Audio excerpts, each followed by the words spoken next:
सभी छात्रों को मेरा नमस्कार। आज हम 20 तारीख के जनसत्ता पे छोटा सा एनालिसिस करेंगे। अगर आप लोगों ने पुरानी वीडियो नहीं देखी है तो मैं आपसे रिक्वेस्ट करूंगा कि प्लीज़ स्टूडेंट्स सब लोग 19 तारीख की और 18 तारीख की वीडियो देखकर आना। ये करंट अफेयर्स क्या होती है, एक कंटिन्यूटी होती है। ऐसा नहीं है कि आपने 2 दिन स्किप कर दिया वे चौथे दिन उठा लिया, 5 दिन स्किप कर दिया, ठीक है। करंट अफेयर ऐसा नहीं आपने ऐसे स्किप करके यहाँ पहुँच गए, ऐसे स्किप करके यहाँ पहुँच गए। कभी कभार की बात अलग होती है कि आप बिजी हैं, कोई काम के कारण कोई पर्सनल आपका प्रॉब्लम चल रहा है या फिर एग्ज़ामिनेशन चल रहा है। मगर फिर भी मैं कहता हूँ अरे एग्ज़ाम कोई 12 घंटे थोड़ी चलता है। अगर आप टाइम को मैनेज करोगे तो करंट अफेयर या फिर अपने सिलेबस को कभी मिक्स नहीं कर पाओगे, आप कभी मिस नहीं करोगे। तो करंट अफेयर्स को रेगुलर देखा करिए, ताकि जो एक फ़्लो होता है ना करंट अफेयर्स का, करंट अफेयर इवेंट्स होते हैं जो चलते आ रहे होते हैं। 18 तारीख की करंट अफेयर अगर पढ़ोगे तो बेसिकली क्या है, जो 17 को हुआ या जो 16 में घटना कोई हुई है उसकी कंटिन्यूटी है। तो इसलिए रेगुलरली करंट अफेयर्स पढ़ा करिए। शुरू करेंगे हम बिना किसी देरी के। देश में सफल होने वाले उपाय कहीं भी किए जा सकते हैं लागू, नरेंद्र मोदी जी का छोटा सा कमेंट है।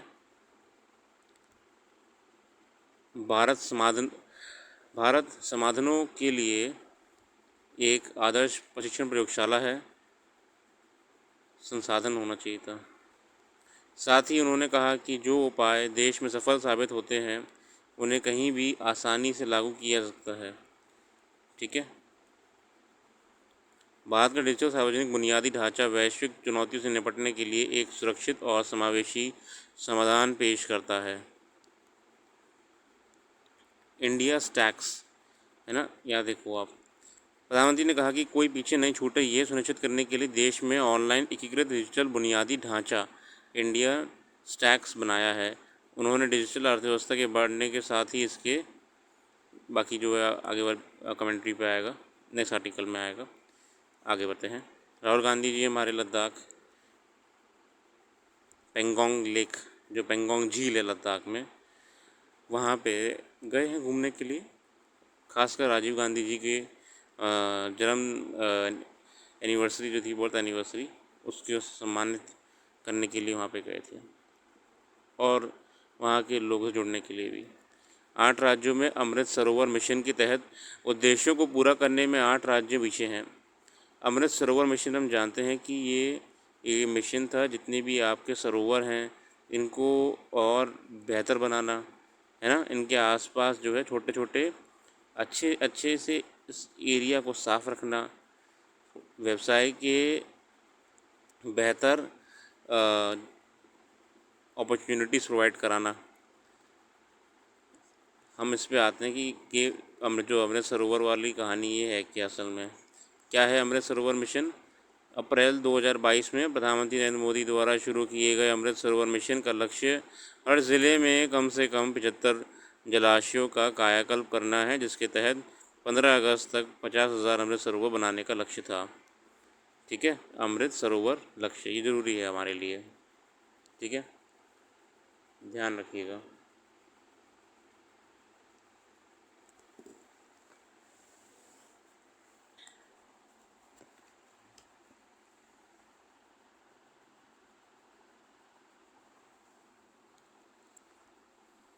आगे आते हैं।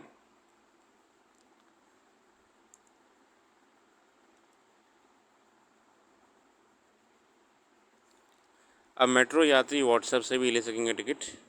अब मेट्रो में क्या है ना, जो काउंटर वगैरह पर लाइन लगानी पड़ती है, अब उससे कम करने के लिए डीएमआरसी ने और एनएमआरसी ने ये निर्णय लिया है कि व्हाट्सएप पे भी टिकट आप ले पाओगे।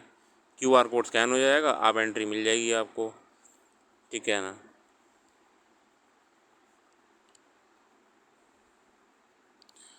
नोएडा मेट्रो रेल कॉरपोरेशन का निर्णय है ये, एनएमआरसी का, Noida metro rail corporation.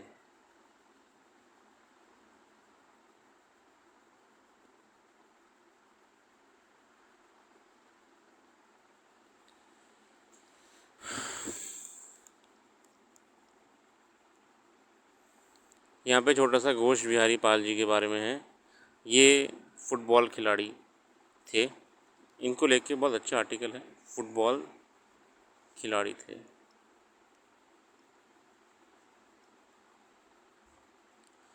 Aditya football खिलाड़ी थे। वैद आदित्य फुटबॉल खिलाड़ी थे जो गोल रक्षक यानी डिफेंडर के रूप में खेलते थे। विपक्षी के दागे गोल को वह बड़ी निपुणता से बेअसर कर देते थे, इसलिए उन्हें चीन की दीवार कहा जाने लगा था। सम्मान में चीन की दीवार, कोई भेद नहीं सकता। वह ऐसी जब नाम से पहचाने जाने लगे थे। अपने खेल जीवन का अधिकांश समय उन्होंने मोहन बागन के साथ बिताया था। उनका जन्म भोजेश्वर फरीदपुर बंगाल प्रेसिडेंसी अब बांग्लादेश में हुआ था। उनके पिता एक व्यवसायी थे। जब वे छोटे या अभी तभी उनका परिवार कोलकाता चला गया था। वह बेनियाटोला में शारदा चारण आर्यन इंस्टीट्यूशन में उनका दाखिला करा दिया गया। बचपन से ही वह हॉकी और टेनिस के साथ साथ फुटबॉल और क्रिकेट में भी खेलते थे। बाद में उन्होंने कई और बार मोहन बागान क्रिकेट टीम के प्रतिनिधित्व किया।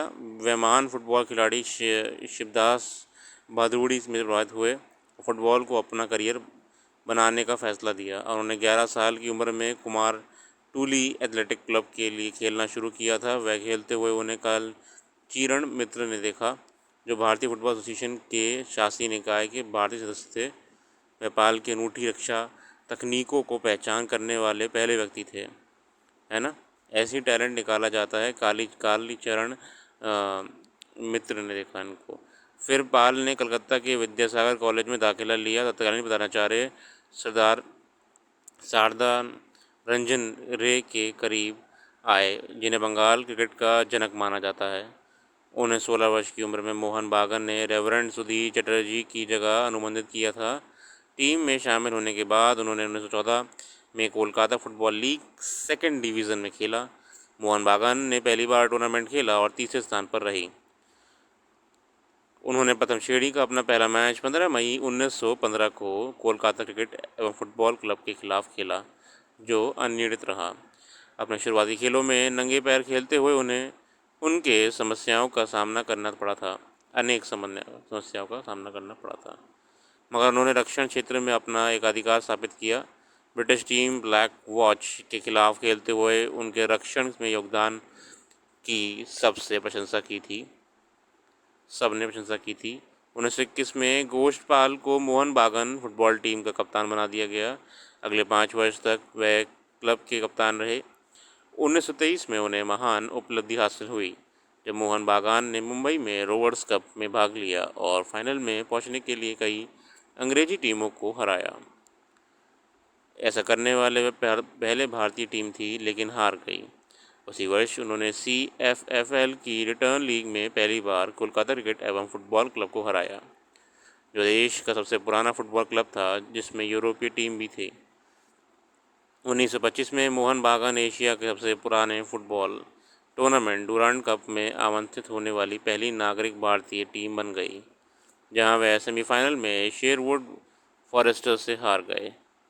मोहन बागान के लिए खेलने के अलावा पाल को 1920 में इसके संस्थापक अध्यक्ष सुरेश चंद्र चौधरी द्वारा नवगठित ईस्ट बंगाल क्लब में शामिल होने के लिए आमंत्रित किया गया था। वह टीम में शामिल हुए और हरकुलिस कप, एक 7 ए साइड प्रतियोगिता में कप्तान के रूप में दिखाई दिए और वह खिताब जीतने में कामयाब रहे। उन्होंने 1936 में फुटबॉल से संन्यास ले लिया। सेवानिवृत्ति के बाद गोष्ठपाल मोहन बागान से जुड़ गए रहे और टीम के लिए खिलाड़ियों को खोज की। फुटबॉल के अलावा पाल मूक युग की फिल्म गौरीशंकर में भी दिखाई दिए, जो आनंद मोहन राय द्वारा निर्देशित नेशनल पिक्चर्स लिमिटेड द्वारा निर्मित और 26 अक्टूबर 1932 को प्रदर्शित हुई थी। ऐसे लोग ही देश का नाम रोशन करते हैं साथियों। चीन की दीवार कहते थे इनको, चीन की दीवार। अच्छा कॉलम है, शख्सियत।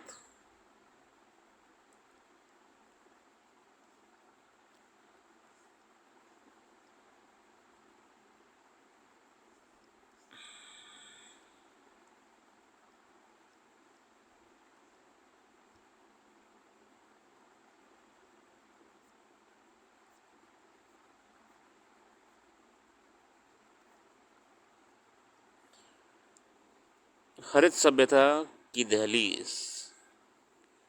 इस लेख में देखते हैं क्या लिखा है विनोद शाही साहब ने।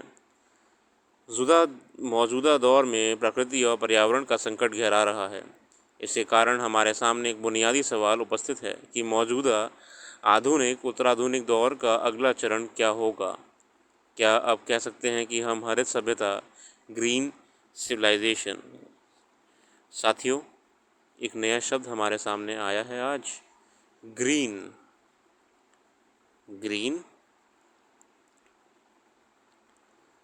सिविलाइजेशन।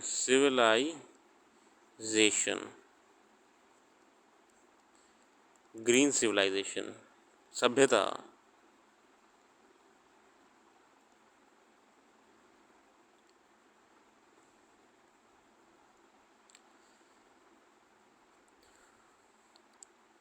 क्या अब कह सकते हैं कि हम हरित सभ्यता के मुहाने पर आ खड़े हुए हैं। बहुत सी ऐसी परिघटनाएं हैं जिनकी ओर ध्यान देंगे तो पाएंगे कि हमारे समय में हरित सभ्यता के बीज अंकुरित और पल्वित होने लगे हैं। हमारे समय में जीवन को बचाने का सवाल केंद्र में आ गया है। जीवन को बचाने की चुनौती विज्ञान, राजनीति और संस्कृति तीनों सामने प्रस्तुत हैं। अब हम पूछ सकते हैं कि हमारा मौजूदा दौर के आधुनिक उत्तराधुनिक होने का नतीजा क्या निकला। क्या वह ये नहीं था कि मानव जाति ईश्वर केंद्रित होने की मध्यकालीन मनोस्थिति से बाहर आकर पहली दफ़ा मनुष्य केंद्रित होने की ओर आगे बढ़े। पर अब जो अगला दौर सामने आने को है वह मनुष्य को भी केंद्र से हटा देगा। अब वह सीधे जीवन को केंद्र में लाकर बिठाने की तैयारी करता मालूम पड़ेगा।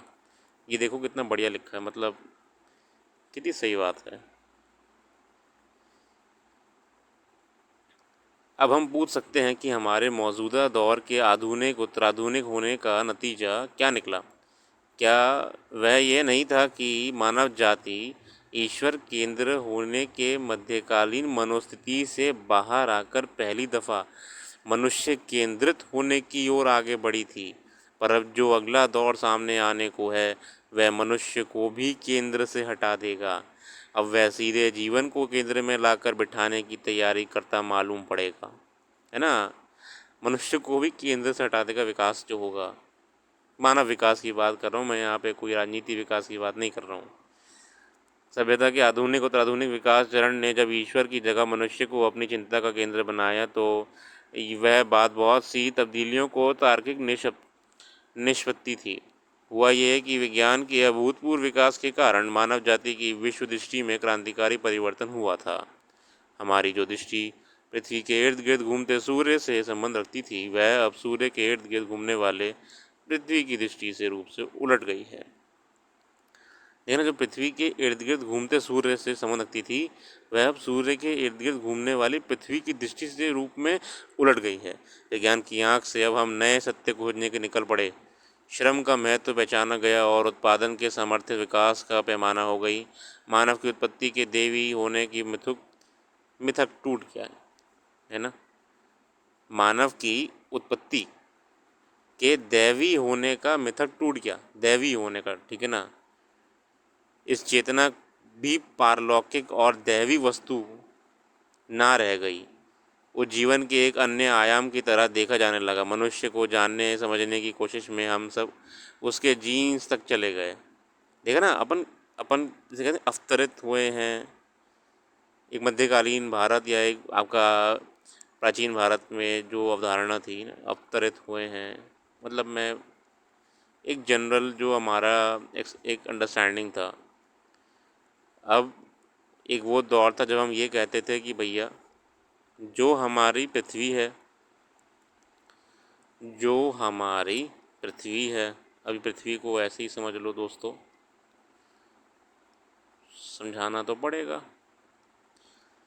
वो तो वहीं पे है जहाँ पे है, सूरज चक्कर काट रहा है। ये एक दौर था मानव इतिहास में।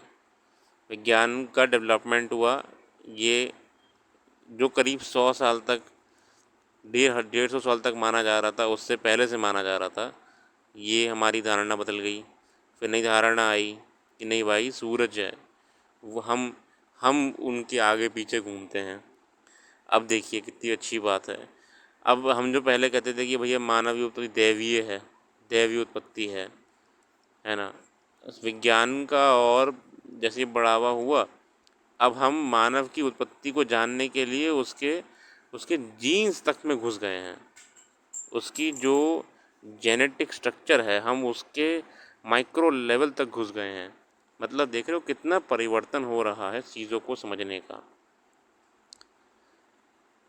फिर हुआ यह कि सोच की ये तब्दीली सभ्यता के विकास को परिभाषित करने वाली बाकी रूपों पर भी लागू होने से बच ना सकी। मनुष्य के विकासशील और प्रगतिशील होने के पैमाना ये हो गया कि वह कितना बेहतर मानव संसाधन है ना। अब क्या हो गया है, कितना बढ़िया आप रिसोर्स हो, है ना, एमबीए, है ना, बिजनेस, आप क्वालिफ़िकेशन क्या है, क्वालिफ़िकेशन में भी आपकी ओवर क्वालिफ़िकेशन क्या है, क्वालिफ़िकेशन के बाद भी आपके पास स्किल क्या है। उपभोक्ता उत्पादों को अहमियत से इस हद तक बढ़ने जाने का नतीजा ये निकला कि प्रकृति के संसाधनों के अक्षय होने का मिथक खंडित हो गया। कंज्यूमरिज्म, प्रकृति और पर्यावरण के संकटग्रस्त हो जाने की जो स्थिति इस वजह से सामने आई वह अभूतपूर्व थी। मनुष्य को पहली दफ़ा ये एहसास हुआ कि अगर उसे एक बुद्धिमान प्रजाति के रूप में पृथ्वी पर बचना है तो उसे ये मौजूदा तमाम जीवन रूपों को की आपसदारी के साथ बचना होगा। जहाँ तक मानव जाति के अतीत से संबंधित उसकी बुनियादी जीवन शैली का संबंध है, उसे हमारी उपनिषद आरण्यक काल के अवशेष की तरह देखते हैं। अपराध जिससे हम हरित जीवन शैली में वापसी कह सकते हैं वह बहुत अलग तरह की बहुत है। वह अब मानव जाति को उस कोशिश का पर्याय नहीं रह गई जिसका मकसद मानव जाति को बुनियादी कुदरती जीवन शैली में लौटने से जुड़ा था। तब वह बात खो गई किसी बड़े सच की ओर फिर से पा लेने की बात थी। पर अब मनुष्य जीवन के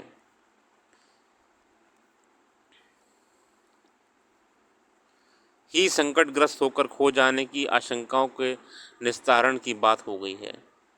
हम पहली दफ़ा जीवन के लिए जीवन के अर्थ को समझने की दिशा में आगे बढ़ रहे हैं। हम समझ पा रहे हैं कि हमारी जीवन शैली अब प्रकृति और पर्यावरण को बचाने की बात तो है ही, गहरे में वह जीवन को बचाने की बात है। अपन कितनी कितनी बढ़िया बात लिखी है कि अपन जो पर्यावरण बचाना है, ये ना save the environment, save earth, ये दुनिया भर का हमारा टारगेट अभी भी सेव अर्थ नहीं है। हमारा टारगेट तो सेव ह्यूमन है। हम कहाँ रहेंगे वहाँ, उससे इस रूप में वह महानतम सच छिपा है जिससे हम सृष्टि का प्रयोजन कह सकते हैं। पृथ्वी पर जीवन के संकटग्रस्त हो जाने के मुख्य कारण क्या है? अवसर अक्सर इसके लिए पूंजीवाद, औद्योगिक क्रांति और नगरीकरण के अंधाधुंध विकास के सीधे निशाने पर रखा जाता है। पर एक अन्य कारण ये भी है, उसका संबंध हरित क्रांति और हरित राजनीति के आधुनिक और उत्तराधुनिक रूपों से है। कृषि के संकटग्रस्त हो जाने की एक वजह उसके जीवन केंद्रित ना बने रह सकने से जुड़ी है ना। औद्योगिकरण के कृषि क्षेत्र में दाखिल देने से जो हालात पैदा हुए हैं उनके कारण हरित क्रांति और हरित राजनीति तक जीवन को बचाने वाली ना रहकर उसे नष्ट करने वाले बाजार तंत्र को के खेल में बदल गई है। हम इन कृषि संस्कृति और हरित क्रांति तक के संकटग्रस्त हो जाने के समय में जी रहे हैं। इसलिए वनवासी अतीत और मौजूदा दौर की हरित जीवन शैली को विकास की कड़ियों की तरह देखने का वक्त आ गया है। और जिसे हम हरित संस्कृति का संकट कह सकते हैं उसके संबंध नगरों से है। प्रकृति से उनकी अलहदगी उन्हें हरित जीवन व शैली में वापसी के लिए पुकारती दिखाई देने लगती है। बाजार से बिछड़ रहे गांव को विकसित करने के लिए प्रयास किए जाते हैं। किसानी को एक नए हरित क्रांति की ओर मोड़ा जाता है, पर आधुनिक तौर तरीकों की मदद से खेती बाड़ी की स्थिति को सुधारने की बात गांव को जिस तरह की हरित क्रांति की ओर ले जाती है वही वहाँ की कृषि संस्कृति को प्रभावित हो करती है, रूपांतरित नहीं करती है। हरित जीवन शैली का संबंध शहरी मध्य वर्ग की ज़रूरत से अधिक है। औद्योगिकरण की वजह से बढ़ते प्रदूषण के कारण प्रकृति को बचाने की ज़रूरत शहरों को इसलिए अधिक है क्योंकि वह रहने वाले के लिए अब सांस तक लेना दूभर होता जा रहा है। हमारे समय में जब कृषि संस्कृति अलग तरह के संकट से जूझ रही है तब उसके पास अपने हालात से उभरने का एक ही रास्ता बचा है कि उसे नगरों में उपस्थित हो रहे हर संकट से संबद्ध हालत का समर्थन मिले। एक लंबे अरसे से किसानों की आत्महत्या करने के अनुपात में इतनी वृद्धि होती चली गई कि किसानों के प्रति समाज की संवेदनशीलता को देखकर मन अवसाद में डूब जाता है। मौजूदा किसान आंदोलन के परिप्रेक्ष्य में देखेंगे तो ये कह सकते हैं कि हम इससे अगले दौर में, जिसे हृदयहीनता का दौर कह सकते हैं, प्रवेश कर चुके हैं। यह सब जो कुछ घट रहा है उसका सृजन आख्यान में बदलना अभी बाकी है। किसानों के अंतरंग जीवन, परिवारों तथा उनके परिवेश में इस सब के कारण जो परिवर्तन आए हैं वह सब एक बड़े सृजनमूलक संघर्ष से उठने वाली अभिव्यक्ति के इंतजार में है। वह अभिव्यक्ति कैसी होगी, इसके बारे में फ़िलहाल कुछ भी नहीं कहा जा सकता, पर हम इससे पहले कि उस सृजन परिदृश्य में लौटकर अपने समय में पड़ती उनकी छाया को अवश्य अनुभव कर सकते हैं, है ना। वह अभिव्यक्ति कैसी होगी, इसके बारे में फ़िलहाल कुछ भी नहीं कहा जा सकता, पर हम इससे पहले कि उस सृजन परिदृश्य में लौटकर अपने समय में पड़ती उनकी छाया को अवश्य अनुभव कर सकते हैं। वहाँ वह सब जो हमारे समय के लिए महत्वपूर्ण है, उसे एक नई दृष्टि के साथ फिर से पढ़ना और एक नई व्याख्या के साथ उस सब को फिर से रचना ज़रूरी हो गया लगता है। बहुत अच्छा आर्टिकल, बड़ा वेरी गुड आर्टिकल। ये वाला आर्टिकल बेसिकली थोड़ा सा पॉलिटिकल टाइप आर्टिकल है। अच्छा, थोड़ा सा पॉलिटिकल टाइप आर्टिकल आपका है, मैं इसको जूम कर दे रहा हूँ, आप पढ़ लीजिएगा। ये पॉलिटिकल है, ठीक है ना।